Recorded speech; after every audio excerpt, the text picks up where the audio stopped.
And our next guest spoke at that rally you just saw. Megan Bull is the winner of our local Remarkable Women campaign and a survivor of the Gilroy Garlic Festival shooting. Megan founded the nonprofit, the Reclaim Foundation, and more than 2 years later, she's using her own experiences to help other trauma survivors reclaim their own lives. So incredible. Megan, thank you so much for joining us live in the studio today. Thank you for having me. I'm happy to be back. Yeah, again. Yes. How many times has it been? Oh, man. I mean, I was interviewed for the Remarkable Women special, and then I was live on set to announce that I had won. And so I'm honored to be back again. Yes, and we're so happy you're here to talk about another important initiative that you're working on. So first of all, though, you've been quite busy since we've last seen you. So, what has life been like for you since you were named one of KRON 4's Remarkable Women? It's been amazing. I've had so many people reach out with either kind words about my own story or trauma survivors saying, hey, I learned about your organization, and I'm so glad I'm able to find some resources now. And then now speaking at the rally in Sacramento about the Prosecutors Alliance Survivor Voices survey and report, it's continuing to grow victim services, and I'm really happy to see it happen. So let's talk a little bit about some of those services. So we know that April, it is Sexual Assault Awareness Month. So what kind of resources are you offering to those who've gone through that type of experience? Yeah, so throughout the month we offered a support group, and then we recently did a Denim Day inspired paint night. So it's a form of self-care to be able to paint and relax and think about something other than your trauma.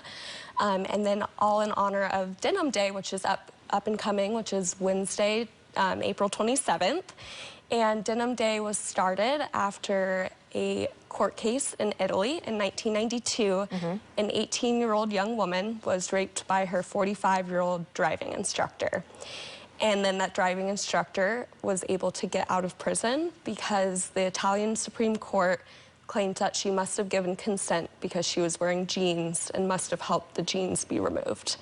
And in solidarity with that victim, the Italian parliament, all the women there, wore all jeans to show solidarity that what you wear does not mean that you're providing consent. And now it has become a global movement. And so Reclaim Foundation is standing in solidarity with every sexual assault survivor and raising awareness about it. So we encourage everyone to wear all jeans. Your Britney Spears, Justin Timberlake outfit, your Canadian tux, whatever you want to call it, go ahead and wear all jeans. And let's also talk too about the Sacramento mass shooting. You were at a rally pretty recently to talk about your feelings about that. You're a survivor of a mass shooting yourself. So when the news first broke about what happened in Sacramento, what was going through your mind? Complete heartbreak. I have PTSD. PTSD is not something that is cured. It's something that always stays with you. And so my immediate mind kind of flashes back to everything that I experienced that day in the Gilroy Garlic Festival mass shooting.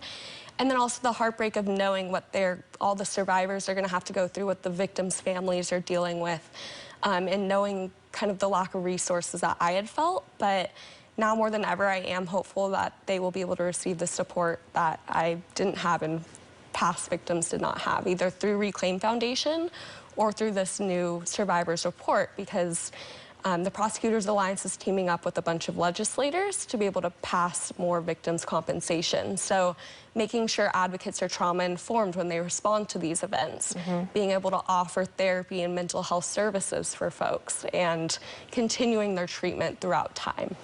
And what specifically is your organization doing in response to, say, incidents like that Sacramento mass shooting? Yeah, mostly just raising awareness that we exist, that we are a safe place for survivors, that they can come to us and we can help them find resources. Right now we're still so new, but we are hoping to be able to offer therapy reimbursements, and in August we are launching our Reclaim Network, which will be a place for survivors to come together and share their experiences and offer support to one another. Such a powerful thing. And have you had a chance also to connect with some lawmakers to talk about the impact that this type of violence can have on an individual and the importance of introducing maybe legislation to help create some reform? Yes, exactly. So in October, I was invited by the Prosecutors Alliance to talk to District Attorneys Tessa and then also Diana Becton. And at this meeting, I was able to say, you know, after I went through the mass shooting, I was not contacted in any way. I was not offered resources. There was nothing available to me. 40% of victims of crime are not offered any form of resources, even though there are some that exist, like the Victims' Compensation Board.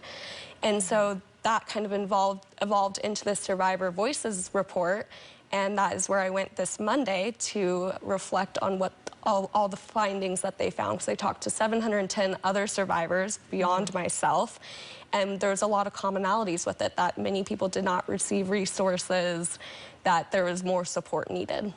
And last question for you is, how can people get more information about your incredible work? Yeah, reclaimfoundation.org, or follow us on social media at reclaimfndn. Okay, beautiful. Well, thank you so much for joining us here again at Crom 4. Congratulations on being a Crom 4 Remarkable Woman, and we will be right back after this.